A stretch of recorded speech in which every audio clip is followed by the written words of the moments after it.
¿Alguna vez te han interrumpido cuando estás en medio de un trabajo? ¿Ya esa interrupción terminó cambiando tu vida? A mí me pasó. Y ni siquiera noté en ese momento. Estaba tumbando muros, cargando escombros, estaba sudando, haciendo un trabajo físico de esfuerzo con un grupo de hermanos que se habían reunido para remodelar un espacio para congregarnos. Todo era ruido, polvo, esfuerzo, un día normal de trabajo, hasta que un joven se me acercó y me dijo: pastor, yo a usted lo conozco. En ese momento yo me quedé, ¿a qué se debe aquella afirmación? Yo lo conozco, lo he visto antes en la Universidad Adventista donde yo había estudiado. No solamente estudié, también trabajé en aquella universidad en seguridad como también en el restaurante. La verdad, el rostro casi no se me familiarizaba, pero algo en su forma de hablar me hizo detener. Dejé lo que estaba haciendo, solté la herramienta y lo escuché atentamente. Francisco era indígena Wiwa de la Sierra Nevada de Santa Marta, pero en ese momento estaba viviendo en Zipaquirá y estaba estudiando ingeniería bioquímica de la Universidad Nacional de Colombia en la ciudad de Bogotá, lo que significa que tenía que viajar día por medio a Bogotá para cumplir sus obligaciones académicas. Ya eso me pareció impresionante, pero lo que vino después me impactó aún más. Llamó mucho mi atención. ¿Quiénes son los Wiwa? ¿Quiénes son los indígenas?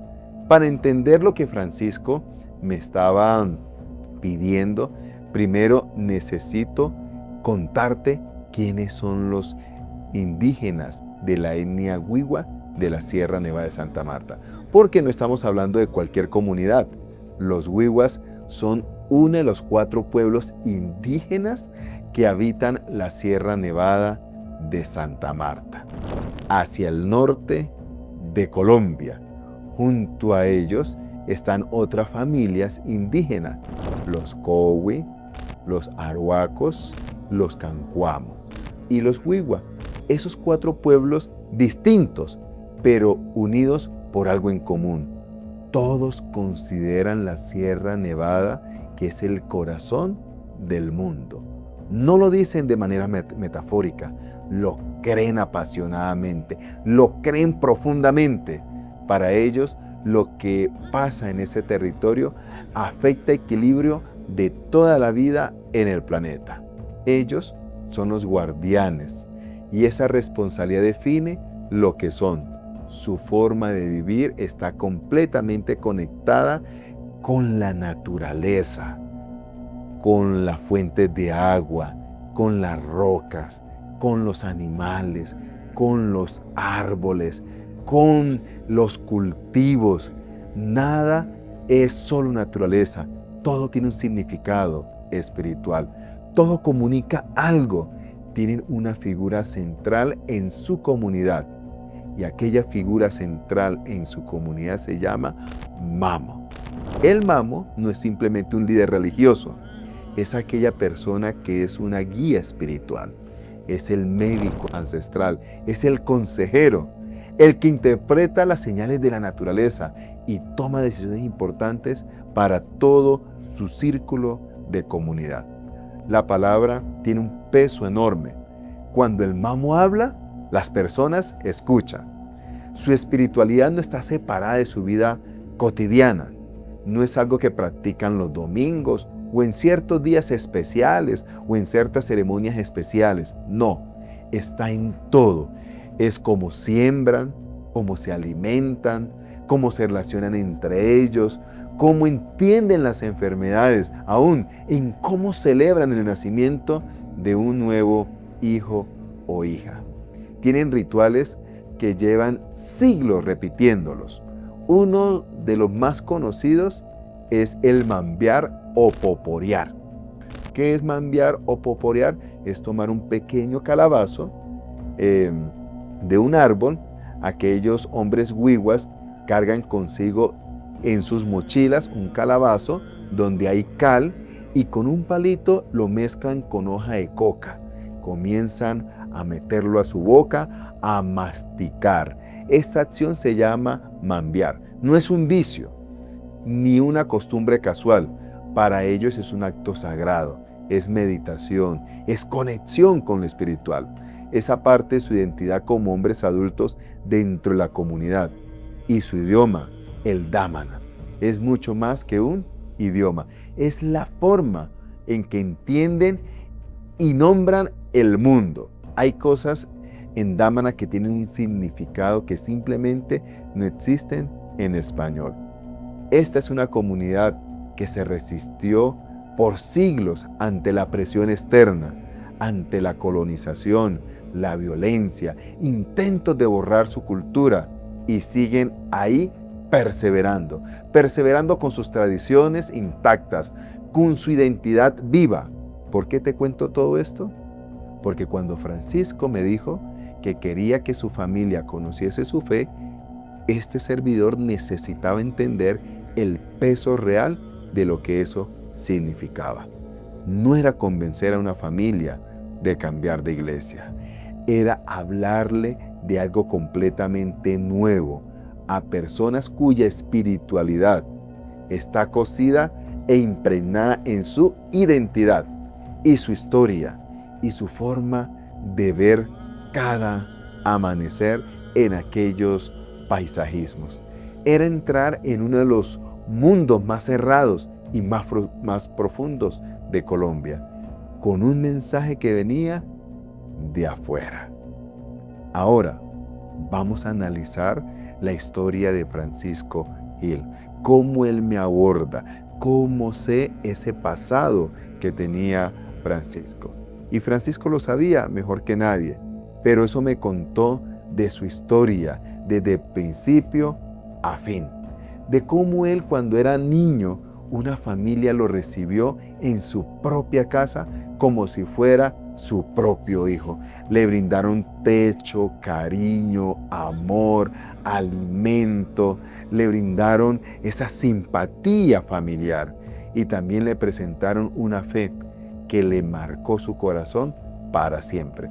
Él terminó sus estudios en el colegio con el apoyo de aquella familia, luego estudió en la Universidad Adventista y estando en la Universidad Adventista sintió un llamado para estudiar en la Universidad Nacional. Se presentó a unos exámenes y gracias a Dios pudo pasar aquellos exámenes y pudo estudiar ingeniería bioquímica.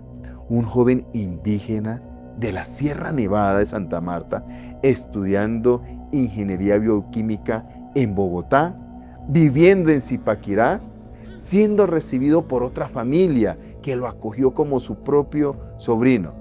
Francisco no solo era una historia de esfuerzo, era una historia de personas que abrieron puertas cuando él más los necesitaba, pero cargaba algo que no podía soltar, su propia familia. Seguía en la sierra con sus tradiciones, en su mundo, y él quería que su familia conocieran lo que él había encontrado en Jesús, no para borrar quiénes eran ellos, no para arrancarles sus raíces, sino porque había algo que él sentía que valía la pena compartir, contar. Me contó que su tío José Alejandro había llegado hace poco a Ubaté con toda su familia y quería visitarlo cuando su tío llegó a Ubaté. Quería acompañarlo y ahora me dijo: pastor, yo quiero que usted me acompañe. Quiero ir a visitar a mi tío. Y le dijo: listo, vamos mañana a Ubaté a visitar a tu tío. Antes de cerrar este momento, la palabra en dámana de hoy es el nombre de Francisco. Francisco tiene su nombre civil, pero él también tiene un nombre ancestral. Él se llama Salemacú. Ese nombre no es un detalle menor.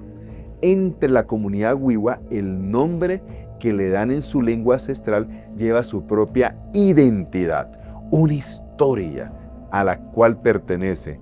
Salemaku, así lo llaman los suyos. Y en el próximo episodio vas a empezar a entender de por qué ese nombre importa tanto en la comunidad indígena Wiwa, en su propio dialecto Dámara. Esa conversación duró tal vez 20 minutos y yo comencé a recopilar información, a almacenar información, y en medio del polvo, el escombro, el ruido de la remodelación, nada especial en la apariencia, un joven que se acerca, una historia que se cuenta, un sí que se da. Pero ahora ya sabes quiénes son los Wiwas o la comunidad indígena Wiwa. Ahora que entiendes el peso de lo que Francisco cargaba, tal vez siente lo mismo que yo sentí en ese mismo instante. Que ese sí que le di era mucho más grande de lo que parecía.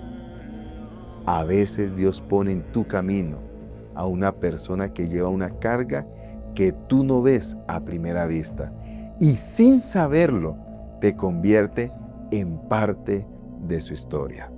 ¿A ti también te ha pasado que dijiste sí sin saber realmente que le estabas diciendo que sí?